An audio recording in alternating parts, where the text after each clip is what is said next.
अस्सलाम वालेकुम रहमतुल्लाहि व बरकातुहू। आज हमारे साथ हमारे भाई अब्दुल समद हैं और ये हमारे रहमतुल्लाह। माशाल्लाह आप हमारे जो अब्दुल समद भाई हैं वो आलिम भी हैं माशाल्लाह, साथ साथ में वो EFL यूनिवर्सिटी हैदराबाद में वो अरबिक से ग्रेजुएशन कर रहे हैं। और ये हमारे रहमतुल्लाह भाई हैं जो बीरगंज से हैं, ये भी मेरे ख्याल से बीरगंज से ही हैं। तो ये माशाल्लाह इस मरतबा एडमिशन लिया इफ्लू यूनिवर्सिटी में। वेलकम टू इफ्लू हमारे रहमतुल्लाह भाई माशाल्लाह।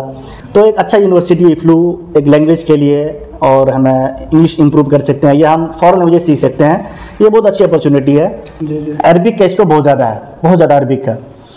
मैं एक्चुअली रिसर्च किया था, तो जो मैं इंग्लिशो निकाला रिसर्च करने के बाद, जो सबसे ज़्यादा अगर किसी लैंग्वेज का स्कोप है तो सबसे ज़्यादा अरबिक का है और फ्रेंच का है। अरबिक का बहुत ज़्यादा स्कोप है, तो अरबिक हमें पढ़ना चाहिए। अभी जैसे नेपाल में भी TU में अरबिक का डिपार्टमेंट हो, लेकिन डिप्लोमा है यहाँ पे। तो हमारे बहुत सारे लोग कन्फ्यूजन रहता है, मदरसा के तलबा कन्फ्यूजन रहते हैं मतलब करना क्या हमें। वो +2 का मतलब नदियों से फारिग होने के बाद, या देवबंद से, मज़ाहिर से, जितने भी मदरसे हैं वहाँ से फारिग होने के बाद एक कन्फ्यूजन रहता है, एक सवाल निशान हमें करना क्या है।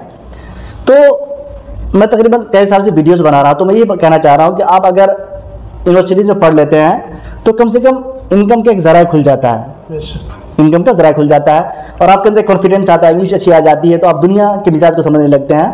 तो ये एक बेनिफिट है, एक इंसान इससे फ्यूचर के लिए, अपना इकोनॉमिकली अच्छा हो सकता है। तो हम तो समझ में बताइए कुछ अपने बारे में, आप क्या है, कैसा आप। सबसे पहले अस्सलाम वालेकुम रहमतुल्लाहि व बरकातुहू। मेरा नाम अब्दुल समद है। मैं यहाँ EFL यूनिवर्सिटी में 3rd ईयर में मैं हूँ, 5th सेमेस्टर मेरा चल रहा है। अतर भाई ने जैसा कि सारी बातें इन्होंने बतलाई, मैं भी इनके ही वास्ते से आया EFL यूनिवर्सिटी में। और माशाल्लाह मैंने अपने जो मेरे पुराने दोस्त थे, कभी हम लोग साथ हुआ करते थे मदरसे में, ये रहमतुल्लाह माशाल्लाह, ये हमसे 1 साल जो है सीनियर थे, बिछड़ा यार मिल गया। यहाँ पर जो है फिर इनसे फ़ोन पर बात हुई, तो मैंने अतर भाई के मुतालिक इनके पास सारी खबरें मैंने रखी कि ऐसी ऐसी बात है, और मैं यहाँ 2 साल से हूँ। तो ये भी इसके बारे में उन्होंने भी सर्च किया और यहाँ पर आए, और अभी इनका एडमिशन सब कुछ हो गया है और 1st ईयर में है। तो रहमतुल्लाह भाई आप बताएं कुछ, आपको कैसी लग रही है यूनिवर्सिटी, और क्या फ़र्क आपने पाया मदरसे में और यहाँ। सबसे पहले मैं ये कहना चाहूँगा कि आजकल का जो दौर है, ये कह लीजिए मारामारी का दौर है। हम सबको बढ़ चढ़ के जहाँ तक हो सके एजुकेशन में अपने आप को खपा देना चाहिए, बढ़ चढ़ के हिस्सा लेना चाहिए। अब पहले का ज़माना ऐसा था कि कोई शख्स सिर्फ आलिम हुआ करता था, मुफ्ती हुआ करता था, और सिर्फ इसके ज़रिए वो अपनी रोज़ी का इंतज़ाम कर लेता था, और समाज में, मुआशरे में लोग उसकी कुछ अच्छी हैसियत भी थी, लोग अच्छी नज़र से भी देखते थे।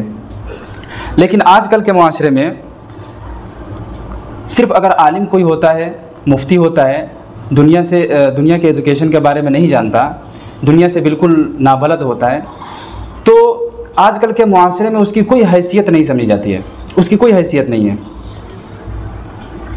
इसी वजह से मैं ये कहना चाहूँगा हमारे तमाम व्यूवर्स को कि अगर आप मदरसे से फारिग हैं तो आप भी अप्लाई कीजिए किसी यूनिवर्सिटी के लिए।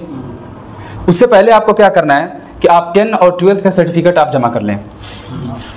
10 और 12th कर लीजिए साइड से, कहीं से आप सिर्फ एडमिशन लेकर छोड़ सकते हैं, और जाकर एग्ज़ाम देकर के आप सर्टिफिकेट कलेक्ट कर सकते हैं।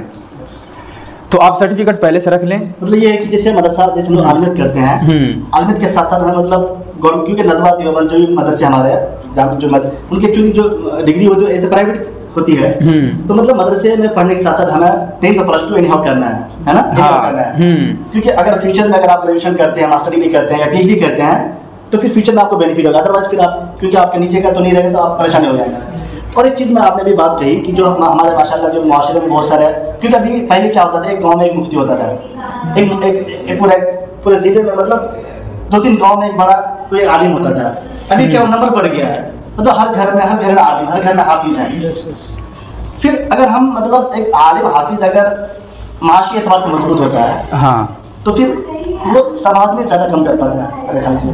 सर मतलब मौसम भी होता है, वो एक प्रॉपर अच्छे अंदाज में काम नहीं कर पाता। एक आलिम है, उनके पास बाजार में पैसे नहीं है, एक आलिम उनके पास वसाइल नहीं है, तो जिस नहर से काम करना चाहिए वो नहीं काम कर पाता है। आप देखेंगे इस वक्त मैं ऑब्जर्वेशन किया, जो उलमा हैं जो थोड़ा फाइनेंशियली अच्छे हैं वो माशरे में अच्छा काम कर रहा है, उनकी खुद की गाड़ी है, खुद मतलब क्या कहते हैं पैसे खर्च करके कुछ लोगों को लेकर इकट्ठा कर लेना है, किसी को नौजवानों को खिला पिला करके दिन काम कर रहा है। तो अगर पैसा हो साथ में तो माशाल्लाह आप ज़्यादा बेहतर अंदाज में काम कर सकते हैं, राइट? क्या बेशक आपने जो कहा बिल्कुल 100% अच्छा है। तो रहमतुल्लाह भाई, हाँ आपकी बातें तो सही है, लेकिन चूँकि आम तौर पर देखा यही गया है, मुशाहिदा यही है कि मदारिस में वही तलबा जाते हैं जो आम तौर पर फाइनेंशियल तौर पर कमज़ोर होते हैं, माली तौर पर बहुत ज़्यादा कमज़ोर है, तो वहीं जाते हैं। तब उनके लिए होता क्या है? चीज़ क्या है, ये चीज़ ट्रेंड खत्म हो चुका है। पहले ज़माना होता था, अब नहीं। अब क्योंकि अब नदवा का जो कैंप, एक मकसद ये भी था नदवे के कैंप का कि मतलब कि नदवे को एक जो नदवे का मेयार बड़ा अच्छा है, नदवे के खाने का मेयार अच्छा है, नदवे में रहने का मेयार अच्छा है। नदवे का एक पर्पज़ ये भी था कि हम मदरसे को इतना स्टैंडर्ड बनाया है कि अमीर के बच्चे पढ़ सके यहाँ, अमीर के बच्चे के खाने के लायक, अमीर के बच्चे के खाने के लायक खाना हो, अमीर के बच्चे के रहने के लायक यहाँ रूम हो। तो इस हद तक नदवा ने बड़ा पूरा किया है। तो इस वजह से आप देखेंगे बड़े बड़े अच्छे बिजनेसमैन के बच्चे, मतलब लाखोपति के बच्चे मदारिस में आ रहे हैं। ये ट्रेंड मतलब पहले कम था, लेकिन अब वो चीज़ें मतलब चेंजिंग आई है। चेंजिंग आई है।